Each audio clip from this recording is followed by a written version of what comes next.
कहते हैं कुछ रास्ते ऐसे होते हैं जहां सिर्फ इंसान नहीं, कुछ और मखलूकात भी सफर करती हैं। कुछ मखलूक ऐसी जो नजर नहीं आती लेकिन महसूस जरूर होती है। यही एक ऐसी कहानी है जो कई दिलों को झंझोड़ देती है और रूह को सोचने पर मजबूर कर देती है। यह किस्सा है एक पहाड़ी इलाके की जहां सब्जियां उगते, पानी चश्मों से बहता और लोग वक्त के साथ जीने के आदी हो चुके थे।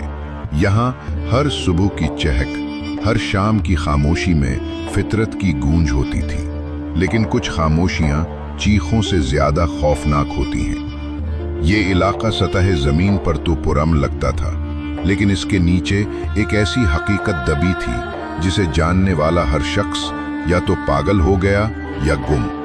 यहाँ की सरकारी बस जो रोज सुबह 7 बजे शहर की तरफ रवाना होती थी, सिर्फ मुसाफिरों की नहीं, राजों की भी सवारी बन चुकी थी। इस बस का नाम रहमत बस सर्विस था, जो रहम से ज्यादा हैरत की अलामत बन चुकी थी। मास्टर हशमत बस का ड्राइवर 58 साला सख्त मिजाज मगर उसूल पसंद आदमी था। वो बचपन से बस चलाता आया था और इस इलाके के हर मोड़, हर खाई, हर दरख्त से वाकिफ था।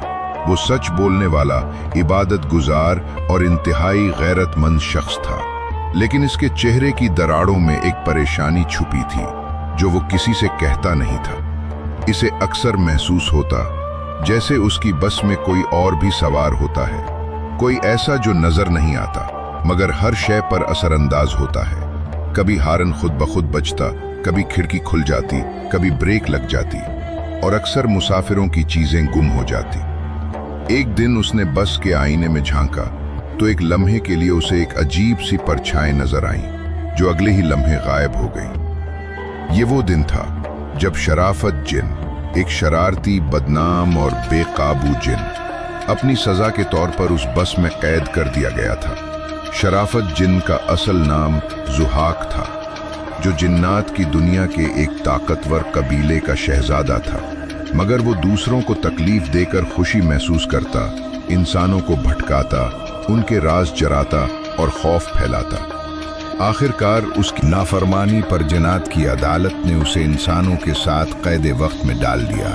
उसकी सजा ये थी कि जब तक वो एक नेक इंसान की खिदमत और इस्लाह नहीं करेगा, वो अपनी असल दुनिया में वापस नहीं जा सकेगा। जुहाक अब शराफत के नाम से मशहूर हो चुका था, एक तंजिया नाम जो उसके लिए जेल का ताना बन चुका था। वो बस में बैठा रोज नई शरारत करता, मुसाफिरों के कपड़े गंदे कर देता, औरतों के कानों में सांपों की आवाज निकालता, बच्चों के बैग फाड़ देता और कभी मास्टर हशमत की नशिस्त के नीचे बैठकर जोर से चीख मार देता। हशमत अक्सर पसीने में डूबा हुआ बस रोक देता और बेबसी से कहता, क्या ये बस अब खुद चलने लगी है या मैं पागल हो रहा हूँ? मुसाफिर हंसते, लेकिन कुछ बुजुर्ग खामोशी से कुरान की आयतें पढ़ते। वो जानते थे कि यहाँ कुछ है, कुछ जो दिखाई नहीं देता। फिर एक दिन नूरीन आई, एक ऐसी लड़की जिसके आने से न सिर्फ शराफत का मुकद्दर बल्कि पूरी बस का नसीब बदलने वाला था। नूरीन की उम्र लगभग 22 बरस होगी। उसका चेहरा निहायत पुरसुकून, आंखें गहरी और पुरसोज, जैसे कई राज छिपाए बैठी हों। वो हर रोज सुबह एक सादा से शॉपर में अपनी किताबें रखकर बस स्टैंड पर आती। उसका ताल्लुक इसी गांव के किनारे वाले छोटे से मिट्टी के घर से था, जहां वो अपनी नानी अम्मा के साथ रहती थी। नूरीन की नानी अम्मा बीबी जुबेदा एक बुजुर्ग और नेक दिल खातून थी, जिन्हें लोग इज्जत से बीबी साहिबा कहकर पुकारते थे।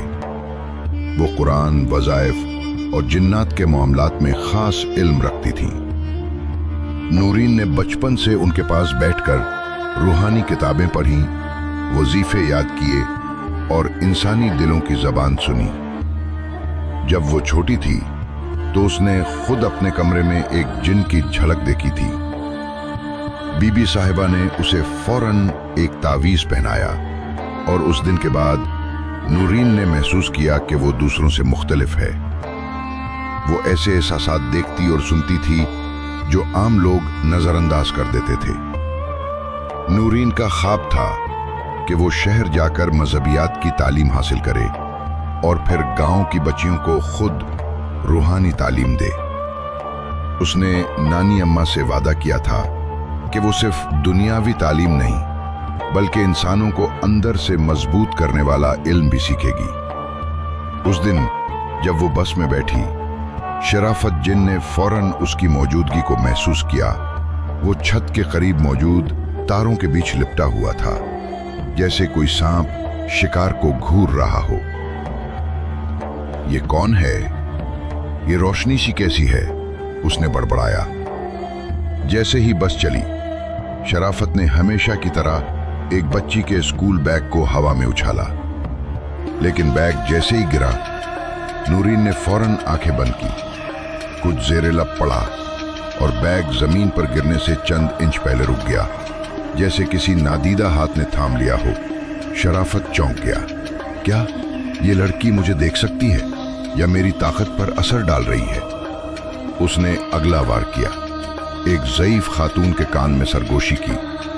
तुम्हारी बेटी तुमसे नफरत करती है। जैसे ही उस औरत ने रोना शुरू किया, नूरीन फौरन उसके करीब गई, उसका हाथ थामा और कहा, खाला जी, कभी कभी दिल के अंधेरे हमारे अपने दिमाग में होते हैं। आपकी बेटी कल रात आपकी चादर धो रही थी, उसका दिल आपके लिए साफ है, बस शैतान के वसवसे झूठे होते हैं। बूढ़ी औरत ने हैरानी से नूरीन को देखा और आयतुल कुर्सी पढ़ना शुरू कर दी। शराफत जिन को लगा जैसे उसके अंदर कोई लहर दौड़ गई हो। उसने छत से नीचे झांका और नूरीन की आंखों में झांका। वहां न डर था न गुस्सा, बस एक गहरी खामोशी थी जो चुभती थी। उस रात जब बस वापस लौटी, शराफत जिन ने पहली बार किसी इंसान के बारे में सोचा, ये लड़की आम नहीं, ये मुझे देख सकती है, मुझे रोक सकती है, लेकिन फिर भी मुझे कैद क्यों नहीं करती। अगली सुबह शराफत जिन ने एक फैसला किया। वो इस लड़की को समझने की कोशिश करेगा। वो उसकी आंखों में छुपे राज तक पहुंचेगा, मगर अपनी हकीकत जाहिर किए बगैर, बस अपनी मामूल की रफ्तार से चल रही थी। नूरीन हमेशा की तरह दूसरे दरवाजे के करीब वाली सीट पर बैठी थी, खिड़की से बाहर देखती हुई, जैसे वो दरख्तों से भी बातें कर रही हो। अचानक एक झटके से बस रुकी। एक बुल्ली सियाह और उलझे बालों वाली सामने सड़क पर आ गई थी। शराफत जिन ने उसे खुद भेजा था ताकि वो एक मौका बना सके। जैसे ही बस रुकी, कुछ मुसाफिरों ने कराहत से बिल्ली को देखा, मगर नूरीन फौरन दरवाजे से उतरी, बिल्ली को गोद में लिया, उसकी आंखें साफ की और कुछ पढ़कर उस पर फूंका। बिल्ली ने हैरत अंगेज तौर पर आंखें बंद करके सांस लिया, जैसे सुकून पा गई हो। शराफत हैरान रह गया। ये लड़की सिर्फ जिन्नात को नहीं, जानवरों को भी महसूस कर लेती है। बस दोबारा चली। शराफत ने पहली बार हिम्मत करके नूरीन के पास एक नादीदा साया बनकर बैठने की कोशिश की। नूरीन ने फौरन सर उठाया और आंखें बंद करके आहिस्ता आवाज में पढ़ा, अऊज़ु बिल्लाहि मिनश शैतानिर रजीम। शराफत की हालत ऐसी हुई जैसे किसी ने आग में डाल दिया हो। वो चीख न सका, मगर उसकी रूह लरज गई। वो छत की तरफ वापस पलटा और खुद से कहा, ये सिर्फ इल्म वाली नहीं, बातिन से भी रोशन है। ये वो इंसान है जो जुनों के लिए खतरा बन सकती है, या शायद निजात। इसी रात जब सारा गांव नींद में था, शराफत जिन मस्जिद के मीनार पर बैठा आसमान को देख रहा था। चांद मध्यम था और खामोशी हर तरफ छाई हुई थी। क्या मैं वाकई बदल सकता हूँ? क्या किसी इंसान की रोशनी मेरे सियाह माजी को मिटा सकती है? शराफत के माजी की एक झलक उसके सामने आई। वो वक्त जब वो एक आलिम दीन के बेटे को नुकसान पहुंचाने भेजा गया था, लेकिन उस बच्चे ने सिर्फ एक आयत पढ़कर शराफत को रोक दिया था। वो इस वक्त भी लरस गया था, मगर अब नूरीन की मौजूदगी उसे मुकम्मल तौर पर तोड़ रही थी। अगली सुबह बस में कुछ अजीब हुआ। बस को एक तंग रास्ते से गुजारा जा रहा था, जब अचानक सामने से एक जिन्नाती साया नमूदार हुआ। वो शराफत का पुराना दुश्मन खाकसार था, जो चाहता था कि शराफत मुकम्मल तौर पर जुल्म की राह पर वापस चला जाए। तो नूरीन की रोशनी में छुप रहा है। खाकसार की आवाज गरजी, याद रख, रोशनी जितनी बढ़े साया इतना ही गहरा होता है। शराफत ने एक लम्हे को खामोशी इख्तियार की, फिर कहा, मैं अब साई का कैदी नहीं रहना चाहता। इसी लम्हे बस में एक जोरदार झटका आया। नूरीन ने फौरन बुलंद आवाज में सूरतुल फलक पढ़ना शुरू कर दी। बस जैसे किसी अनदेखे हिसार में आ गई। खाकसार की चीखें फजा में गूंजी और वो साया तहलील हो गया। शराफत जमीन पर गिरा और पहली बार उसकी आंखों से नदामत के आंसू निकले। नूरीन ने उसे देखा और धीरे से कहा, हर मखलूक में खैर का पहलू होता है, बस उसे जगाने वाला चाहिए। अगली सुबह नूरीन ने पहली बार शराफत जिनसे बराहे रास्त बात की। वो बस की पिछली सीट पर थी और आहिस्ता से बोली, मुझे मालूम है तुम कौन हो। शराफत जिन जो छत पर मौजूद था लरस गया। क्या वो अब मुझे खत्म करेगी? नूरीन ने मुस्कुराकर कहा, नहीं, मैं तुम्हें खत्म करने नहीं आई। मैं चाहती हूँ तुम अपनी असल को पहचानो। तुम जुल्म के लिए नहीं बने थे शराफत। ये पहला मौका था जब किसी इंसान ने उसका नाम उस मोहब्बत से पुकारा।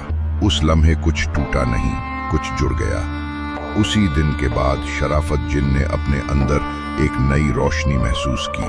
वो अब बस में शरारत नहीं करता था, बल्कि खामोशी से नूरीन के अमल को देखता और दिल ही दिल में उस इल्म की ताकत को मानता। अब जब भी कोई मुसाफिर परेशानी या तकलीफ में होता, नूरीन उसकी मदद करती और शराफत उस अमल में रुकावट डालने के बजाय उसकी हिफाजत करता। कभी वो हवा में चलती किसी बद्दुआ को मोड़ देता, कभी किसी गिरते बच्चे को नादीदा हाथों से थाम लेता। रफ्ता रफ्ता शराफत के दिल में एक ख्वाहिश ने जन्म लिया, क्या मैं भी नेकी के रास्ते पर चल सकता हूँ? क्या अल्लाह मुझे भी माफ कर सकता है? बीबी जुबैदा को शराफत की तब्दीली का अंदाजा हो चुका था। एक दिन उन्होंने नूरीन से कहा, बेटी, ये जन तुम्हें सिर्फ देखता नहीं, तुम्हारे असर में आ चुका है। अगर वो सच में नादिम हो तो शायद उसे रिहाई दी जा सकती है। नूरीन ने खामोशी से सर हिलाया और उस रात एक खास अमल करने का फैसला किया। वो और बीबी जुबैदा मस्जिद के सहन में बैठी। उन्होंने कुरान की चंद मखसूस आयात पढ़ी और शराफत को पुकारा, अगर तुम वाकई तौबा करना चाहते हो तो सामने आओ और अपने आमाल का एतराफ करो। शराफत जिन जो कभी इंसानों के सामने आने से घबराता था, उस रात एक नर्म नीले से हाले में जाहिर हुआ। उसकी शक्ल धुंधली मगर नदामत से झुकी हुई थी। मैंने बहुत जुल्म किए, लेकिन अब मैं सिर्फ मुआफी मांगना चाहता हूं। बीबी जुबैदा ने उसे गौर से देखा, फिर कहा, हर मखलूक के लिए तौबा का दर खुला है, लेकिन तुम्हें अपने आमाल की तलाफी करनी होगी। शराफत ने सर झुकाकर वादा किया कि वो आइंदा हर उस बस में सवार होगा जहां कोई मजलूम, कोई उलझा हुआ दिल हो। वो अब शरारत के बजाय खिदमत करेगा। नूरीन ने दुआ के बाद उसे आखिरी नसीहत दी, इंसानों की मदद करना सिर्फ इंसानों का काम नहीं, बाज़ औक़ात वो मखलूक जिसे हम खौफ की अलामत समझते हैं, रोशनी का सबब बन सकती है। कई महीने गुजर गए। अब वो बस मशहूर हो चुकी थी। लोग कहते थे कि उस बस में बैठकर दिल का बोझ हल्का हो जाता है। कोई किसी से नाराज नहीं होता, और बच्चों की हंसी फजा में गूंजती रहती है। शराफत, जिन अब सिर्फ नेकी का पैकर बन चुका था, वो वहीं मौजूद होता लेकिन किसी को डराता नहीं। कभी किसी के गुमशुदा सामान को ढूंढने में मदद करता, कभी किसी भूले रास्ते वाले को रोशनी देता। एक दिन नौरीन शहर चली गई। उसने अपनी तालीम मुकम्मल की और गांव वापस आकर एक मदरसा कायम किया। शराफत, जिन ने मस्जिद के मीनार से उसे देखा, उसकी आंखों में सुकून था, जैसे एक सफर मुकम्मल हुआ हो। और तब बीबी जुबैदा ने आसमान की तरफ हाथ उठाकर कहा, या अल्लाह, जिसे तो चाहे अंधेरे से निकाल कर नूर में ले आता है, चाहे वो इंसान हो या जिन। हिदायत सिर्फ इंसानों के लिए मखसूस नहीं, हर मखलूक में खैर का बीज होता है। बस उसे जगाने वाला एक सच्चा मुखलिस दिल चाहिए।